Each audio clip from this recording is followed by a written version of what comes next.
Okay, good morning. So today we would like to, I want to go through a Pischei Tshuva with you, and then we'll start Seif, and then we'll do the Ramah.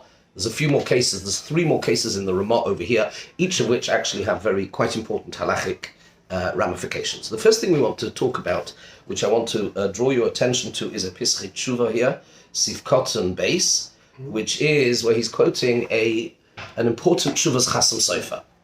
Let me give you the context. The context is as follows. We have just been discussing 2 opinions in the Shulchan Aruch, that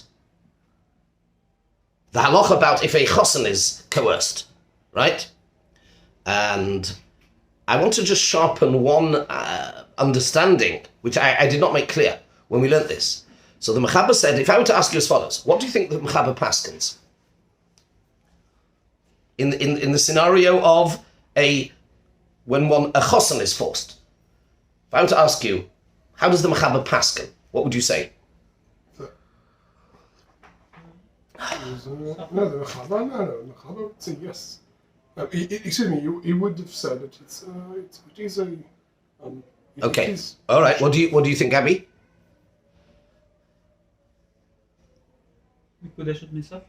Oh, so here's the thing. It is true, he does bring 2 opinions. But in line, it's important, and we're going to see this to some extent in the Chasam Sofer, in line with the Klolei HaPsak of the Shulchan Aruch, I would say, and this is the way we're going to see the Chasam Sofer actually, this is the way he learns it, and it's important to mention. It seems the Mechaber Me'ikah Hadin paskins that is Mekudeshes, right? And then he brings a Yesh Omrim. And therefore it ends a Hilchos Havanei Sofik. But fundamentally, he's of the opinion it's like a Stam v'Yesh Omrim, halachic is Stam. It's worthwhile mentioning. Okay? Now, this is going to, you might think it's academic. No, it isn't academic, and we're going to see now. Let's learn the Pischei Tshuva, Sif Kotten base, Tshuvas Chasam Sofer. Okay? And let me give you the background. The background is as follows. Miss out the first line, and then we go to it's in the brackets, V'ayim b'Tshuvas Chasam Sofer. Okay? The background is as follows. Somebody wrote to the Chasam Sofer, and he said, B'mi sheroitze livgoid b'hamashudeches shaloi. So, let me give you a little bit more background, and Bli Neder, after Rosh Hashanah, I will send you the Makoyer. It's a very interesting thing. Le'oleinu v'le'alechem, you should know about it, but if somebody breaks off an engagement, you shouldn't think that it's a simple matter to break off an engagement. The Vilna Gaon was of the opinion it is preferable to marry and give a get than to break off an engagement. Now, I'm not going to go into that now. I will show you the Makor for it, and it's what is important is that if somebody does break off an engagement, ideally they should really, really make sure that the Meshudeches is properly moichel. There's even a shtar mechila, ideally, that should be signed. Because your word is it's a vote. It has big implications at many, many different levels.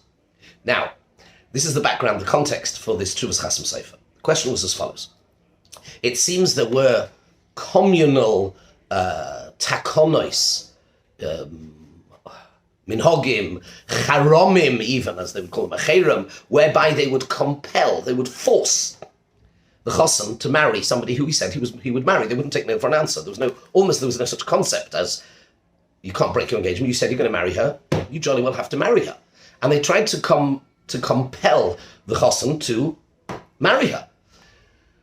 Leaving aside for the moment the psychology and whether it's going to be a good marriage, and interestingly, right at the end, which hopefully we'll get to today, the Chasam Sofer acknowledges that, but we're not talking about whether from that perspective. At the moment, we're talking purely from a very almost dry, technical, halachic perspective, the idea that you are compelling the chosen under the chuppah. We have a mechaber over here who paskins that if it happened, have a mukudeshes, but yesh omrim not, and therefore it's considered a suffix. So the question now is, as a lechatchila, it seems there was a practice in certain communities in the Middle Ages, or even the late Middle Ages, that they would force, once somebody had said that he would marry a girl, that they forced him. Surely that has a problem of it being, you're getting yourself into a shaila, in a deraisa, where the mechab, or it might be a deraisa, it might be a drabbana, depending on the Beis Shmuel and the Chelkas Mechaykek, right? Fine. But to do this lechatchila, how can that be right? That's the question that was posed to the Chasam Sofer, and this is what we're going to discuss. Gabi. So, but it seems that there's a big difference between someone who is forced after initial commitment. Very good. And then Very good. Oh, sagt gut. The younger man sagt gut. See, he gets married and he gets an extra seichel, a bit of her Bina Yisera is rubbing off onto you. Amazing. I took the cloth 2 times. Very good. Gewaldig. Very good. That's exactly what the Chasam Sofer, one of the Nekudas, is going to say. Very good. Well done. Kol hakavod. You mechaven to the das and the Chasam Sofer. Not a simple thing at 9:30 on a Thursday morning. Okay.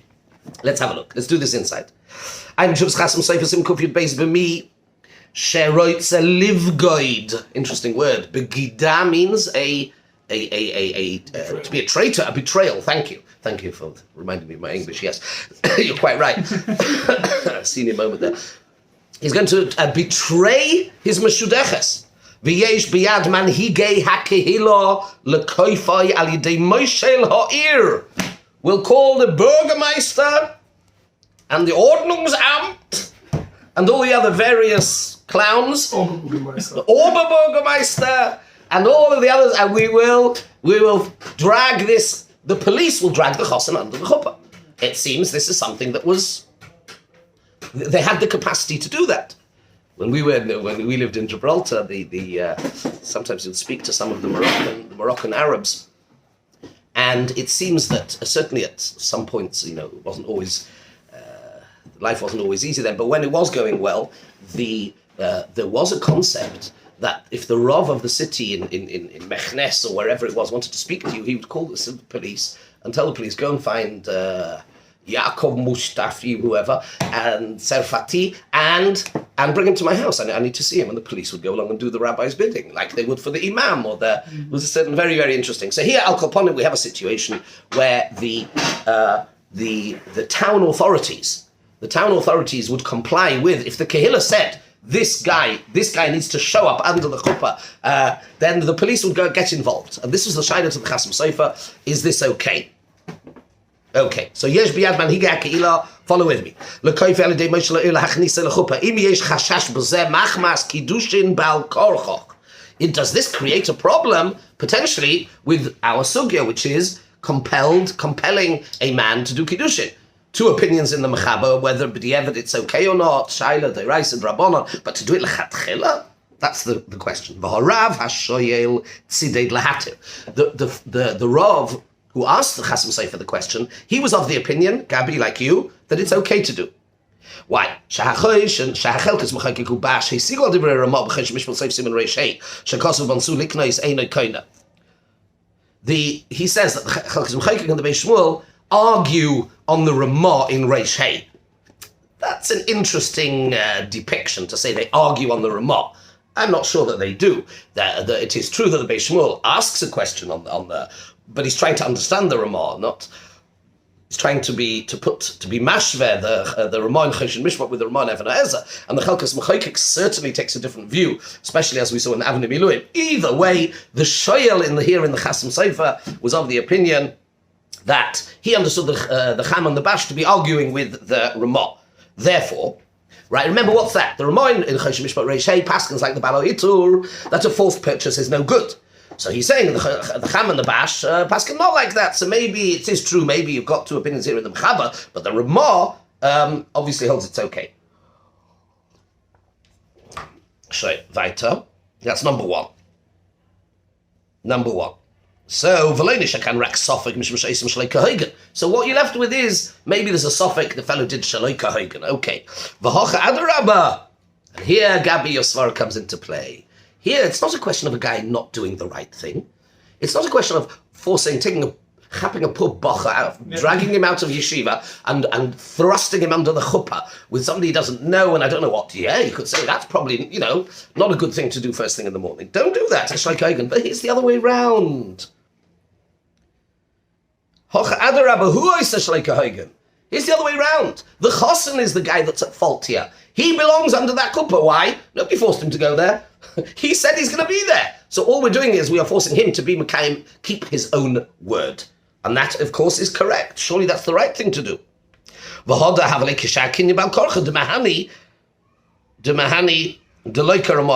Fine.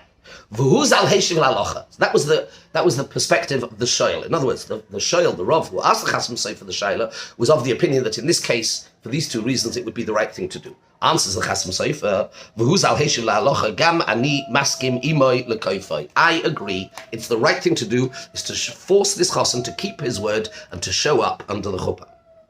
V'chein kvanasu kamo ma'asim bozeh. And the Chasam Sofer, very interesting historical aside, says the Chasam Sofer, this is done very regularly. I'm not sure what this says about medieval, whatever. I don't know. But at least the Kehillah got involved and they actually forced the Chosin under the chuppah to keep his word. And this is done. Nasu kamo. Many times this has been done. Va'after b'chidushi, says the Chasam Sofer, even though I myself, in my glosses, in my Kiddushin to Bava Basra Memches, I kind of sided with the Ramah, with the Bala Itur, that what? That a forced purchase does not work. But our case is different. It's not the same thing as forcing somebody to buy something. It's very clear in the Gemara in Bava Basra that when we talk about a korban, somebody said he's going to bring a korban, then he doesn't do it. We force him to keep his word. And that's really what's going on over here. The Gemara's svara is that at the end of the day, a person, even if initially he might not want to, but if he has to bring a korban, at the end of the day, afterwards he'll say, okay, I got a kapara, it was a good thing. It was a good thing. There are things in life which we don't want to do, like go to the dentist and various other things perhaps, which at the time we don't necessarily want to do, but afterwards we say, I just had to do it and it had to be done, and fine. Okay, that therefore Toysa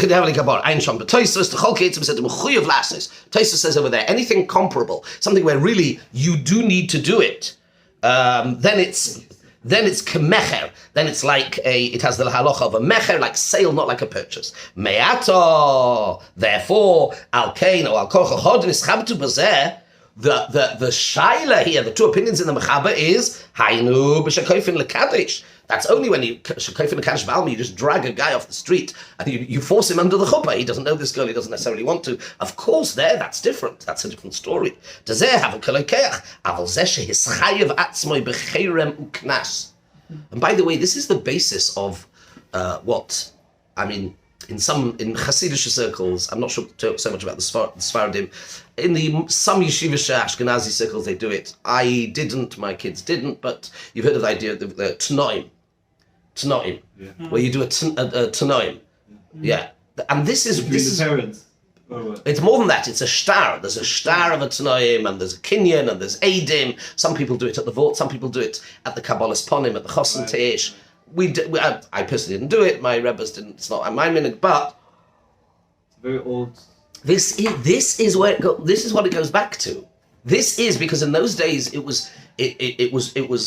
affected your future, your financial security, and this is the community and the people getting together and saying, you said you're going to marry each other, right? We're going to write this down. We're going to sign it. So if it's binding then, yeah. Yeah. So if it's binding, so. Where is the status of those two people then? They are obligated to marry each other. Okay, but they Nothing. still have to follow all the rules that are. Of course, right?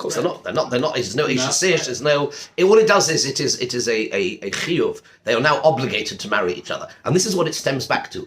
They would have then a cherem, a knas. There could even be financial impositions. Nowadays, it often excludes also the who pays how much for the wedding. It can do. Yeah. That's more of a practical thing. But the source of it is this idea that it harks back to you've given your word. We're going to make sure that you absolutely honor your word. Okay. Weiter. And therefore, it's a cherem and a knas, says the Chasam Sofer even more. What would be if the guy says, you know what, I'll pay the fine. I'll pay the fine. I don't want to marry this girl. I'm going to pay the fine. What was the fine? I was machayev myself, 50,000 euros if I don't show up. Here, do you take Amex? There you go. Visa, cash, whatever you want. So what happens if he pays it? If he decides he's going to pay the knas, can we still force him under the chuppah? Says the Chasam Sofer, yes, we can. Look at this. Loi niftar me'acherem. You might have got out of the knas, but you're not out of the cherem. There's a cherem. It was very strong. Cherem was like a ban and excommunication. This was considered to be, as it should be, really strong. Umikol shekain benidin didon, says the Chasam Sofer, all the more so in our scenario. She'ein lo l'shalem, the guy doesn't have any money. He's not going to pay the knas. He just doesn't want to show up. Pshita d'boy kapora. He definitely needs a kapora. Do you know what his kapora is? The Kiddushin. But the Kiddushin have a kapora. He means like the Gemara says about the korban, that nichele dila have a kapora, yeah? That the guy wants to have a kapora. V'im kain, yeah, okay, I'm coming to that. V'im kain have a shaplik my korban, and it's the right thing to do. V'ein al zeh shum choylek. And nobody argues on this. And here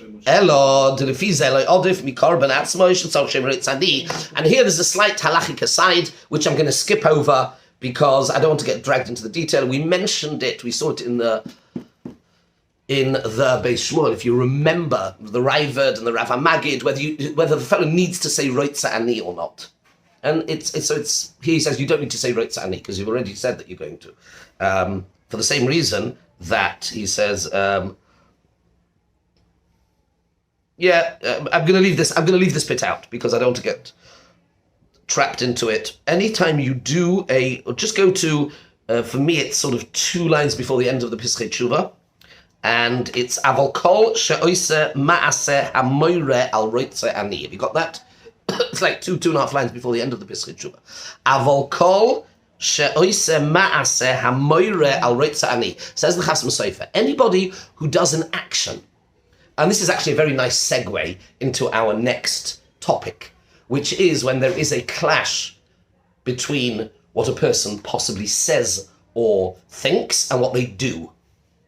And this is our next topic. It's setting it up very nicely. Says the Chasam Sofer, whenever anybody does an action which clearly demonstrates their mental landscape, their intention, Pshita Shemoil, of course, it helps, even if they don't say the words Roitza Ani, right? And this is going to be important for the next scenario. Lochein gam yodi tikoin imoi, a rabbinical flourish here. He says, therefore, I agree, I support your psak. Kasheroitze lokov echol lekiddushin ve'ein kan beis mechush. The Chasam Sofer totally goes along with this practice of forcing a meshudach, somebody who has said already he's going to marry a woman at a given time at a given place, and he's now saying I'm not going to show up. We force him to be there. Okay. Now here is just this is really interesting, and he says the Rav Hashoyel said now it could be if we're going to force him under the chuppah. Maybe nofik minei churba, which is Aramaic, means that it could be a churban will come out of this. But he didn't say what churban it is. So the Chasam Sofer says, I'm not sure what you mean. V'gam umashekos romaz to efshel nofik minei churba im kaval nosoi. Do you mean what the Ramah writes in Yerudesh Lamed Dalad? Da da da da da. I didn't even look there. The im kaval nosoi kipshutai, and this is just an interesting aside which is worth mentioning. And if he means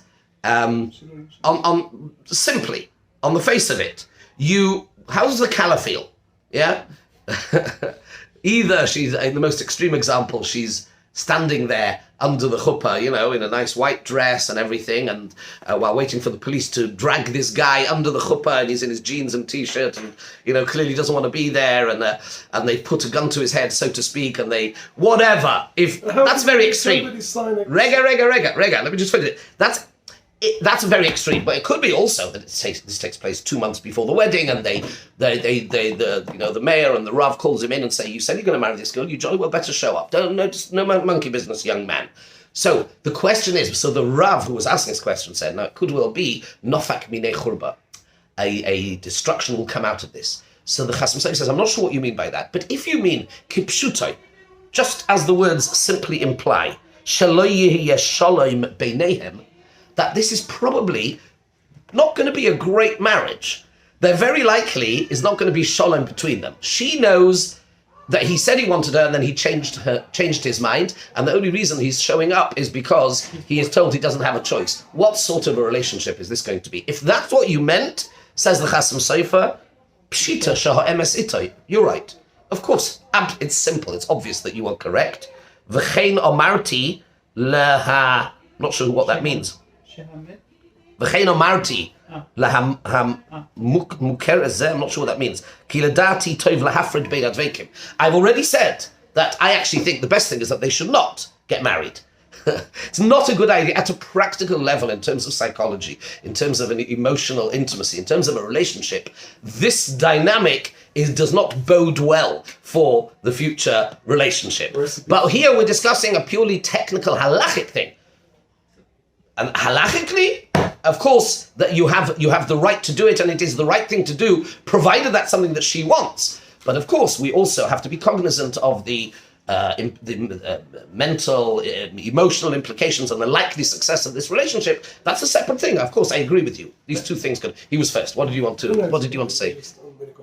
Okay. So if she in this scenario, while he's being dragged to the chuppah, says no. Well, we never force a woman to get married. Right, exactly. So then, if she says no, then and there's a very strong likelihood, and the Chasam Sofer is absolutely not just allowing, but he's saying there's not not a shidduch I would recommend. There's not. But what is it like if she is not? If she breaks up the engagement, then it doesn't happen. That's an interesting question. You mean because if she... It's also some sort of chayr. It's also some sort of a shmur. That's really interesting. I have not come across, and off the top of my head, anything... I mean, I would... Women don't do this kind of They do. They do it less, but they do. So... let's look at this from a few different perspectives. That's a really good question, sir. That's a very good question. So, halachically, you're right. The thrust and the focus here is... No, I'll tell you why. Because if to be Makadosh her against her will, there's nothing to talk about. So what's the shaila? Well, there's no halachic shaila here. Because if he does it... And we didn't really see this. Here, the Mechaber holds Mekudeshes, right? The Mechaber holds it's a good Kiddushin. If you force the Chosan, Me'ika Hadin, Me'ika Hadin. Whereas if you force the Kala, there's nothing to talk about. So there's nothing that can be done. You can't force, nor would we. The difference is we are forcing the man to keep his word. Yeah. Because there is a possibility of Kiddushin. But with her, what are we going to force? You're going to force a girl to get married to somebody she doesn't want to? First of all, Chas v'Shalom. And secondly, it won't work. There will be no Kiddushin.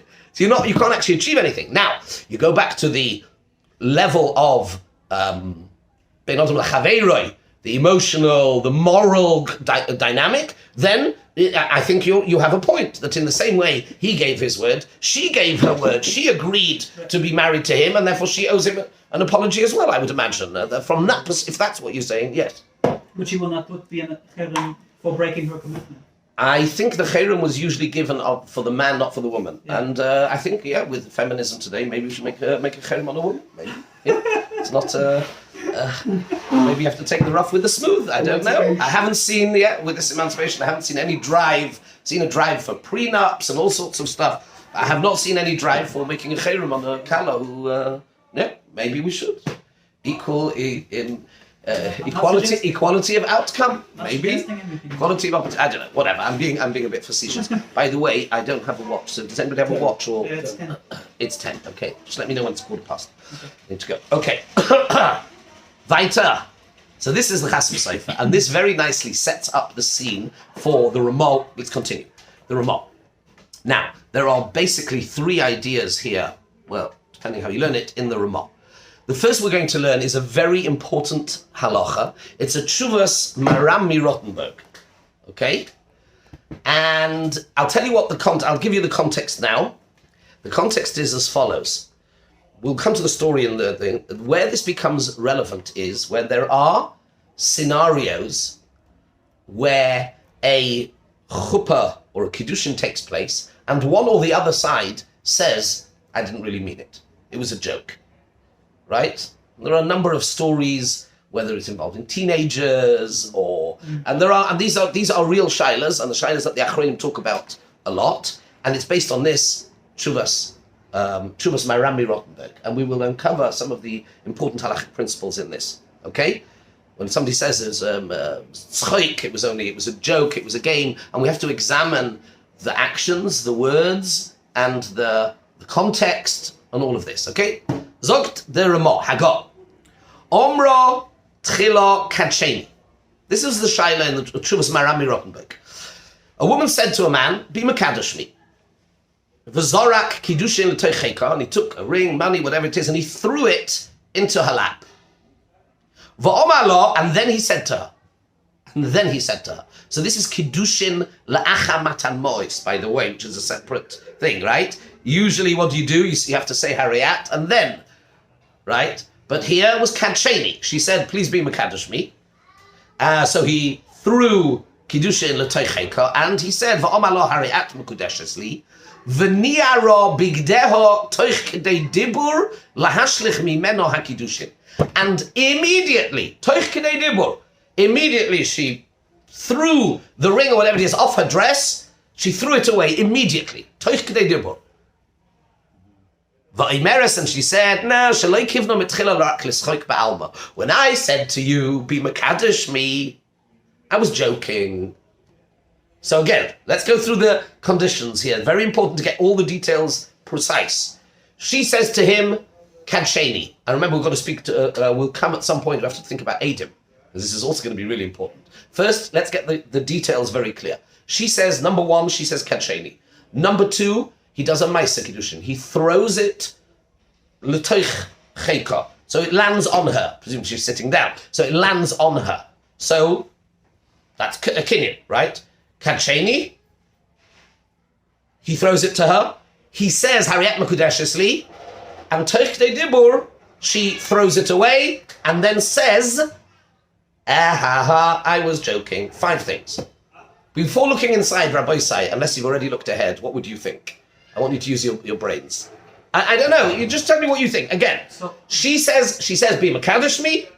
He does so. He throws Kiddushin onto her dress, which is good enough for a kinyan, right? And then he says, Hariyat Mekudeshes li. Immediately, she throws it away and she says, I was joking. I didn't mean it. Gabby, what do you think? Why does the dibur matter? Because I thought which dibur? Because we say that she throws it off in betoch dibur, his dibur. Toich kedei dibur. Yeah. So I don't know if that's relevant. If she said before as a joke, "Marry me," and they are. So what are you thinking? So what are you thinking? So okay, you're thinking about a sukim ba'isa inyan. Good. You're referencing back to Simon Chav. Was it? I think. Was it? Yeah. Good. Go on. So I would say, okay, then if the landing of the ring already counts as a kinyan, if that's the case, then we would say the only thing which could now invalidate this marriage, which seems to be a joke, would be her saying, I mean, if she really means it that it was really a joke and it's a misunderstanding, I would say... You have Paskin. What's your gut? I would say... yes or no? Good Kiddushin? No, lechumra. Not a good Kiddushin, lechumra. Yeah. That's a kula, by the way. Because that's a kula. Because if she's an Eishes Ish, then you've just been allowed an Eishes Ish into the world. So I would take issue with your designation. No. I say I would say Safek in the sense of... Safek. Kiddushin Safek. Safek. So then we need the Humra. Okay. Safek, Kiddushin Safek. Yeah. Yes. I would tend to say no. Not a good Kiddushin. What do you think? Did you look inside already? I looked before. Do it! You know. I just want to. Yes, go on, say. Just think about the part is like you need how the kinyan is being made. So if the kinyan is being made like as a consent, she already consented, and this has happened, so you might take this idea. It's some sort of a kinyan. But can we alter the scenario slightly? Yes. If we were to alter the scenario slightly, let's try the following. A regular chuppah. Mm-hmm. A regular chuppah. Yeah. A chosen, take a normal chuppah. Yeah. He says, Hari'at mekudeshes li b'tabazu k'das Moshe v'Yisrael, in front of the Eidim, and puts the ring on, and toich k'dei dibur, she takes the ring off and throws it away. What would you pass him then? But toich k'dei dibur must mean that he got the ring after. Before. No, toich k'dei dibur from the Maisa Kiddushin. He says Hari'at mekudeshes. He says Hari'at mekudeshes. Then he puts the ring on, and immediately he puts the ring on. She immediately takes the ring off and throws it away. It's toich k'dei dibur from the Maisa, not from the dibur. Okay. That means immediately. Toich k'dei dibur just means immediately. So there's a Kiddushin, and then immediately. Remember that toich k'dei dibur has real halachic significance in many important areas of halacha. Okay? That's why I'm throwing it in. What would you think in that scenario? Meaning he hasn't finished his sentence. I would say no. It's not about the sentence. Again, it's about the Maisa. I would say no. No what? Yes, it's a Kiddushin. No, it's not a Kiddushin. Not a Kiddushin. What do you think? Just to get it. Regular chuppah. Normal Is chuppah. that Toch K'dei Dibur? Is that Toich k'dei dibur doesn't matter if means he's finished the sentence or not? it's the Maisa Kiddushin. There's nothing for her to object to when he says Hari'at. Well, she could just say no. She could not put a finger up. She put a finger up. Yeah. He says Hari'at, the normal chuppah. Yeah. He says Hari'at. She puts her finger up, accepts the ring, and immediately rejects it. Takes it off and throws it away. Finish the sentence. Yeah. What do you think? I think that's probably a good. Looks like it's a wedding. Okay. Me as well, because it seems like she broke the contract. She wants to break the contract. So, But it doesn't matter to him if she broke it, but it matters to someone else who's present if she broke it. The Adim? Maybe. I would say that in the case where there's no Adim and they're just by themselves. no, there has to be Adim. Without Adim, there's nothing doing. Without Adim, that's not Kiddushin. There's no Kiddushin. Of course there's Adim. Of course there's Adim. So let's go to the second case first, because it's a little bit easier. And that, there is no question whatsoever. There is absolutely l'chura, pashtas, no question whatsoever. Case number 2, of course she's married. Because once you have done a Maisa in front of Eidim, and remember, nobody forced her to stick her finger out, and she accepted the ring, she stood there, then clearly you need to undo an already existing Maisa Kiddushin. And here, let me tell you a Gemara. There's a Gemara in 2 places in Shas, in Bava Basra and in the Dorim Pei Zayin Amud Aleph. I'll quote the Gemara, and it's important. The Gemara says, Hilchos, Kol toich k'dei dibur k'dibur domi. Whenever something is toich k'dei dibur, k'dibur domi, it is as if it is instantaneous, chutz me'avodah zara, Kiddushin, Megadef, Umegarish. Says the Gemara, there are 4 exceptions. Kiddushin is an explicit exception to the concept of Toich K'dei Dibur K'dibur. Why? Remains to be seen. We're still going to see. That's point number 1. Okay? Very important idea. Therefore, what are we left with? In the case number 2, we are left with a regular good Kiddushin that later, Achara Maisa, she's changed her mind. I'm sorry. The way you dissolve a marriage is not by taking a ring and throwing it away. It's going to Beis Din and getting a get. Now let's go back to our case. Kadsheni. So why is this different? Here's Kadsheni. She invited, as it were, Kiddushin. Here, she demonstrated that she wants to get married. She said to the fellow Kadsheni. He then does so. He throws a ring at her. And by the way, halachically, there's no problem with the fact that whether she is or isn't kohen of the ring. She is kohen of the ring, right? It falls into Teicheka, that's Chatzeira, she's kohen of it, that's fine. Doesn't have to be on her finger. She's kohen of it. But then, Toich K'dei Dibur, she throws it away. That we're not impressed by that, because we've seen the Gemara, right? Toich K'dei Dibur doesn't matter. But the real issue now is she's saying the whole thing was a joke. When I said Kadsheni, you see, had she not said Kadsheni, if you just go, if you're, I don't know, sitting around a Shabbos table, all right, and there's a girl there, and you take a ring or a fishbowl or whatever it is, I don't know, and you throw it at her, and it lands on her, and you say to her, Harayat Mekudeshes Liba Fishbowl Zug, that's Moshe Yisrael.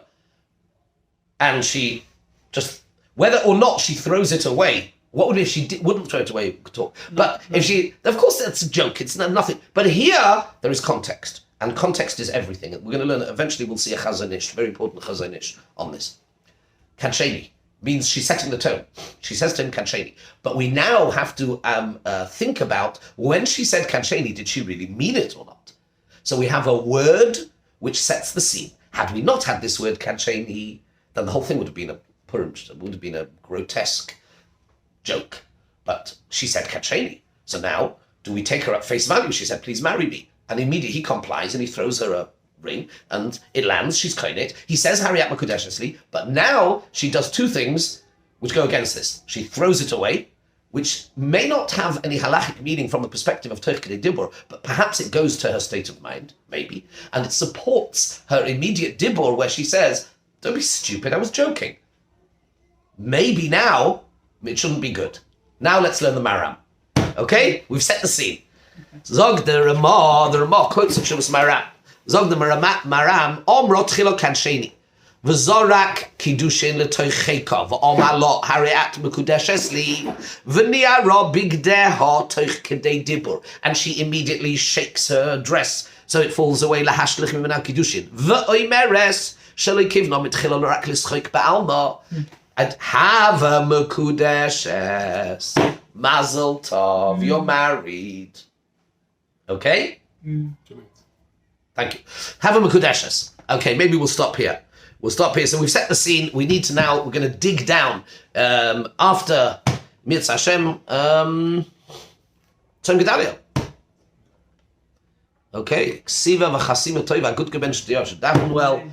As we say, yeah, should Kabbalah out tefillos, Ksiva v'chasima toiva, and we'll see you on the other side.